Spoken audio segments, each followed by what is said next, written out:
Hi everyone, welcome back to the channel. Okay, so I'm coming on to start my first of many little 3D projects. And the whole purpose of these is because I have so much little nicks and knacks here and there that I want to gift out as presents or random acts of kindness. Oh, pardon me. And yeah, we really need, I really need some boxes. So, inspired by my craft friend, Corey Paper Crafts, I have been working in the background on various little boxes and box sizes. Because she's recently sent me a huge package of 3D goodies, and it just completely inspired me to do my 3D projects again. So, although I haven't cased any of Karen's Corey Paper Crafts boxes as such, I have done the measurements all manual because I think it's good to get that bit of your brain working again at times. So the first one is a gorgeous little box that houses a pound shop or a B&M, can't remember where I got it from actually, nail varnish. So obviously you get all different sizes, etc. But this one is kind of like the finished box is going to be 1 inch by 1 inch by 3. I think it's 3 inches in height. Yes, it is. So if you have anything that has those measurements, this would do as well. So I have one in here. I've used the Sunshine and Rainbows DSP. So I'm going to make another one. This time I have chosen the different pattern to this one, and I'm going to use on the base of the box, I'm going to use Bermuda Bay, which is gorgeous. So I do need to grab my Bermuda Bay ink pad, and I have a little cup of tea here because I've got a bit of a dry throat today. I don't know what's going on, but right, so I have instructions. So another aim of mine is to start cataloguing and indexing all my projects that I've thought about myself, that I've come up with, and I'm hoping to send these out every couple of weeks as a free download for people. I don't charge for anything like this because I think inspiration should be free kind of thing. And if you guys are buying off me, then that's good for my business. So this is just like a wee thank you. So I'm going to pop this up once I've written a blog about it. So feel free to get in touch and be added to my MailChimp mailing list, because this is how these will go out. There'll be a PDF copy and an image copy. So let's get on with it. So I'm hoping to make this a little bit easier for people that maybe aren't used to making 3D projects and stuff like that. I know that I struggle at times, so I thought I'm going to start keeping a template that shows you where you cut away from your score lines, etc. What the box or bag will look like pre-adhering it together, and also I've got all the layers for the box as well. So it just kind of explains things a little bit easier for people. And it also means that when I come to do this maybe in another month's time, I haven't forgotten. Because sometimes, you know guys, I've got that ME chronic fatigue, and a big part of that is kind of like brain fog, and it really frustrates me that I forget things all the time. So this is a good tool for me as well. So let's get started. Right.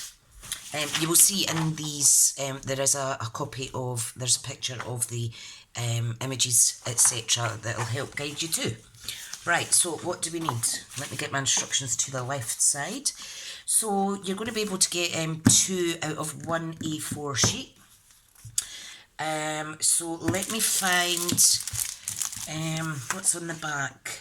You know what, I might use the reverse as well. I think we can get two sets of layers as well from 1 6x6 sheet, so that's really good. When I first done it, I actually cut it all wrong. I cut the layers too short. So make sure that you do read your instructions. Don't do as I do, do as I recommend. Now I find for smaller boxes that the combined Stampin' Up trimmer scoring tool here is the best. I do have the actual scoreboard as well, which is great for bigger projects, but I find this is more, it's a smaller score line for when you're working on smaller projects. Right, so let's get ready. So we need 2 pieces that measure 4.5 by 5.5. So I'm just going to cut this down to 5.5. Keep any excess pieces for your label sections, etc.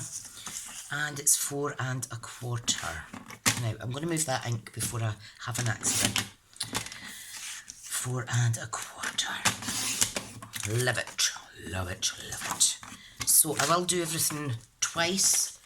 So stage 1 I'll do it twice, stage 2 I'll do it twice, and that way if you're crafting along watching this on YouTube, yeah, you could, it gives a little bit more time. Hopefully I'll not be too long with it.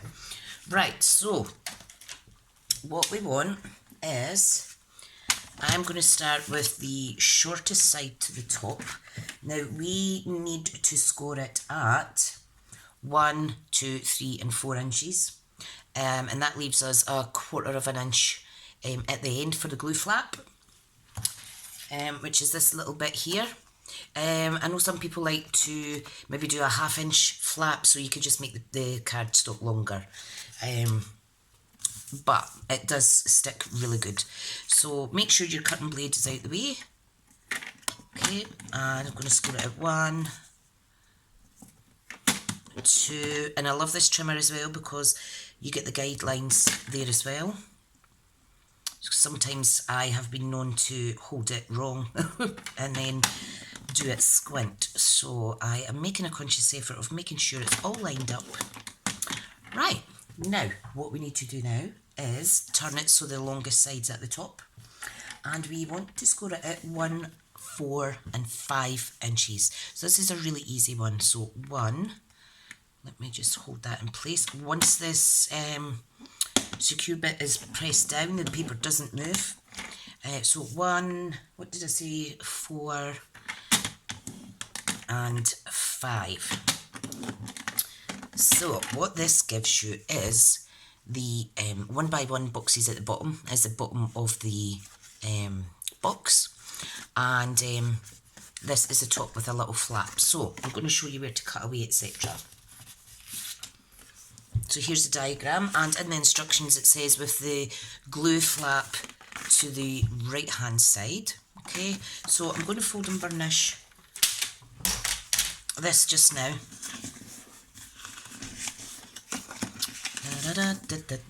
Use your little tool. Now I have put a little note that on the tutorial that if you are making the box out of designer series paper instead of layering it up, that takes it a whole step later on.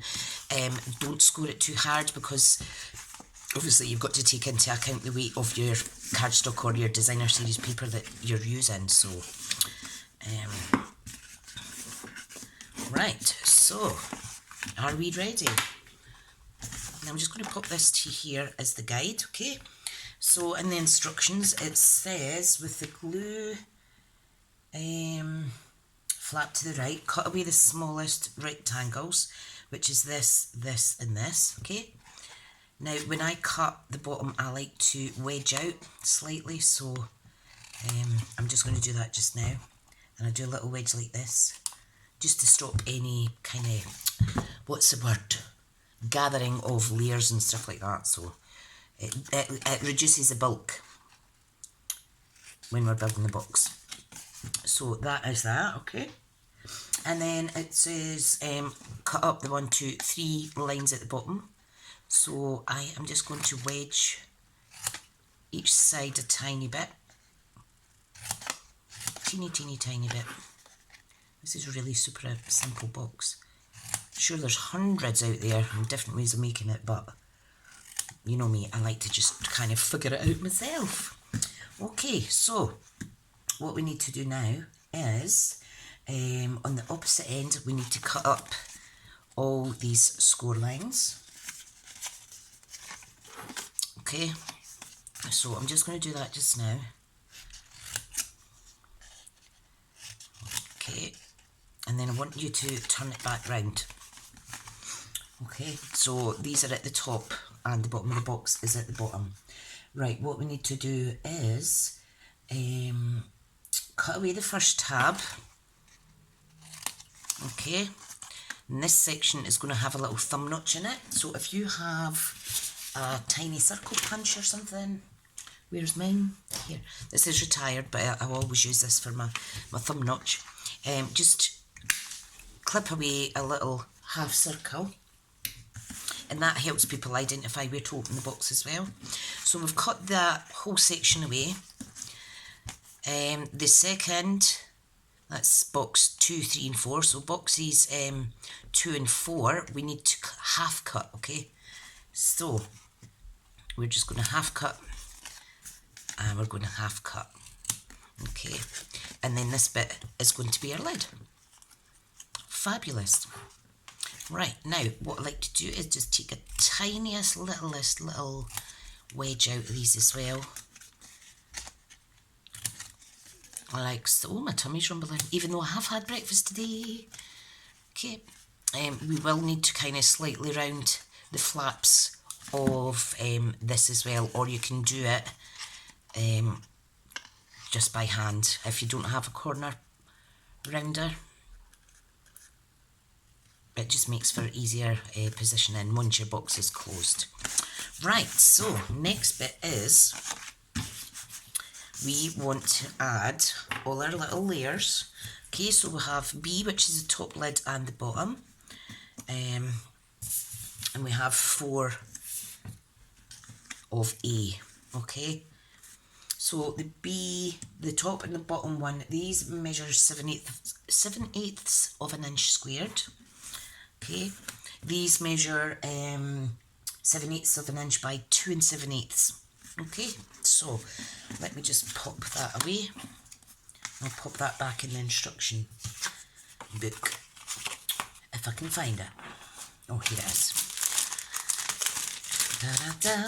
Right, so let's cut up. Now this is going to be the top, so be careful if it's the directional paper, okay? So we need 4 bits that measure 2 7/8. And when I was doing my practice run of this, I cut it at 1 7/8, so it was too short. So 2 7/8 by 7/8. Okay, so we need 4 of these. Now with this, I'm going to cut from the right side. Okay, so there's 1. There's 2. All of my projects usually have 1/8 of an inch border. And there is 4. Okay, and I am going to now do the top and the bottom.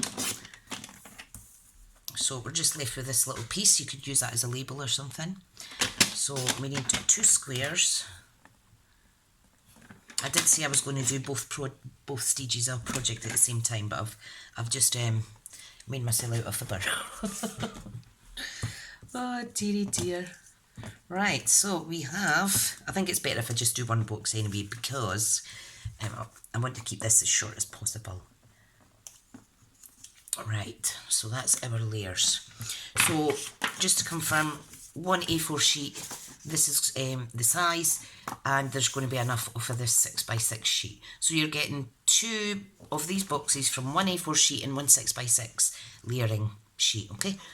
So pop that to the side because I will make that in a minute. Right, so now it's time just to glue on all our little bits. Now it doesn't matter which square at the bottom that you pop this on, but just make sure that's the last tab that is getting glued down, okay? So I am just going to do it the opposite there, just for fun. Right, so let's get the glue, like so. Come on, glue. Not too much though. This is a newly opened glue, so I need to be careful I don't put too much on. I hope everybody's well. If you're a new person to my channel. I'd love it if you could subscribe. That would be amazing. Right, now for the layers. Now again, these need to be the right way round because it is, you can see this is just marrying up to the edge of that. If it was, if the hole was bigger, you would just punch it again. Right. I'm actually recording this on my old Android phone because I just cannot get videos off of my iPhone onto the laptop. And I was having to upload them directly to YouTube and then go onto the laptop and then do all my settings for the video, and it was a bit of a pain in the bahookie. Now, what I will say is, you could step this up a further stage if you want, by, at this stage, if you wanted to cut out a rectangle, I'm trying to think, so you could get a little acetate window, like I've done here. If you've got a punch or you have a die, you could do that and you could cut it out and then people could see what's inside, especially if it was a craft fair, because you would want them to see what colour of nail varnish, etc. that they were buying. However, for this project today, I'm going to leave it as it is. Now, on my mock ones, I did find that wet glue was not the best option for this little box, and that tearing tape was actually better. So you're putting the tearing tape on there. Once we remove the backing, you simply fold over and these will marry up exactly because it's like a square box. Same circumference on each side, so that's a wee tip. Now if your tearing tape is slightly over your section, all you need to do is just gently manipulate it back. Okay, so this needs to be down flat and then we're going to go for it. There we go. Easy peasy lemon squeezy. Perfect. That's good. Now I can see there's a slight mismatch there. I must have been slightly out of my score lines, but that's absolutely fine. Just trim it off to make it all nice and neat. So what we're going to do now is we're going to, no, I am slightly out actually. Right, that's the way it's going. So what we need to do is, I like to add a little bit of glue on each of the tabs. Okay, so I'm just going to fold them down like so, and then there's the last one. Okay, and to make sure that sticks, I am going to now add in my little nail varnish and hold it down, and that will secure the glue at the bottom. Okay, so fold those down, and then we pop in our little flap. Now you'll find that it might be slightly tight, but once it's done, that's it closed. If you take too much off, once you tuck it in, it's going to reopen itself, but at least this way it's fine. Right, now what I want to do is I want to get my mini machine, because I want to use my little tag dies for this project. So this is the tailor-made tags, and I'm going to use this Rainbow of Happiness stamp set. You make this world a better place. So that's what I'm going to stamp on there. Now I don't need to see what colours in these because these are going to be gifts. So what we need is a bit of white cardstock, and I am going to stamp the sentiment. And I'm going to stamp it in Bermuda Bay, which is here.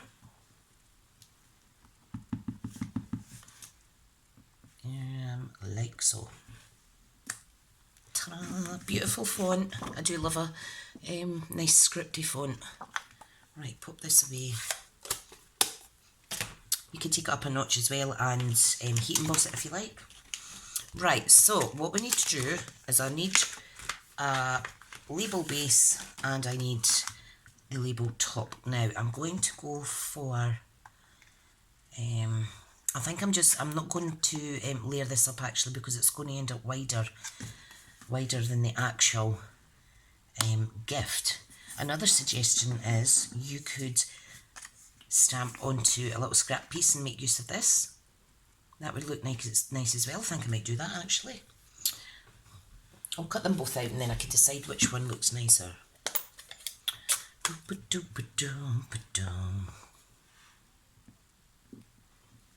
Ta-da! You might want to go a darker shade of yet again for that. The sun is shining today, it looks gorgeous. Right, I'm just going to, oh, my tearing tape's stuck to me. This is a new one. This is only the second one that I've started in 3.5 years of being a demo. So, only pop out what you need.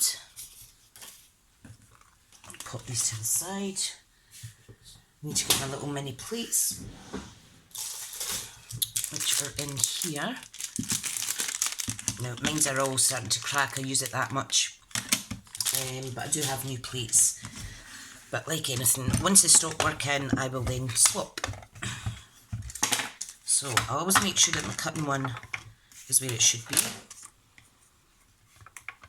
Okay, so I'm just going to do that. Pop that in. Oh, I'm going to bring it back to me so it's not on the grid paper, folks. Right, that's it. I could hold it now. Oh, hang on. Come on, don't be shy. I need to get my sandwich right. Hang on, it's a bit out of line.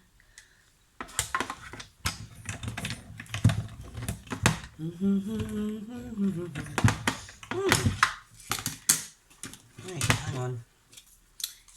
Hang on. Not doing a very good job here, am I? Right, I'll switch that over. I think I've got the plates the wrong way. I don't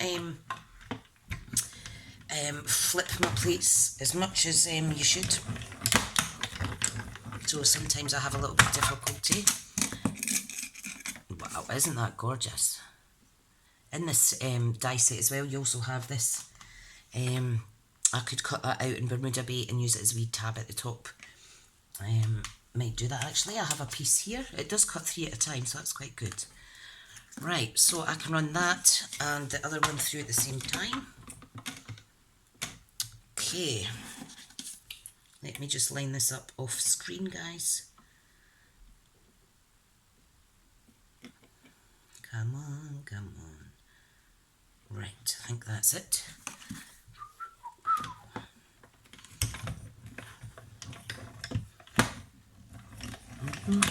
Through you go, through you go. Fabulous. Right, let me pop that back. Pop this way. And tidy up a little bit because it's quite distracting if you've got too much. Right. Now, this one I've stamped too close to the top. Okay, so I wouldn't want to put this on here because it'll cover my text. However, I could put something else on here, stamp a little image or what have you, or cut out a little rainbow or a wee heart and stick it on. But for today, I'm going to use this. So let's glue this on. Doobie doobie doo. Doobie doobie doo. Right. Let's go. Okay. Because we can, I'm going to put one on the back. Like so. Now don't laugh when it comes to me trying to put a ribbon on and tying it. I don't know if we bother with this one. Goodness. Fab. Right, so let's get some embellishments. I'm going to pop this away quickly though. It's just gorgeous. I love this. I do recommend that you pull out all your die sets at least once a month and have a wee rummage and see what you've got, remember what you have, because it's too easy to actually forget about the stuff that we've got. So Right, now I am using, I need to get some more up-to-date ribbon. I'm going to use this striped cross grain. This was out this is Pool Party, but it's the closest I have. This was out the last mini catalogue, but I'm just going to use it today so I can get it used up. Right, we need little sentiments. I'm just having a look to see if not sentiments. Oh, these would look nice actually. Iridescent rhinestone jewels. Or we have clear stars. These are gorgeous. I think I'll use a couple of those. Yep, I've not even opened this yet, I don't think, have I? Nope, I think I got this in the clearance. There is an updated one though. Right, let me, oh wow. How cute is that? I'm just going to do 1 star though, because there's not enough room for 3. And 2 looks odd.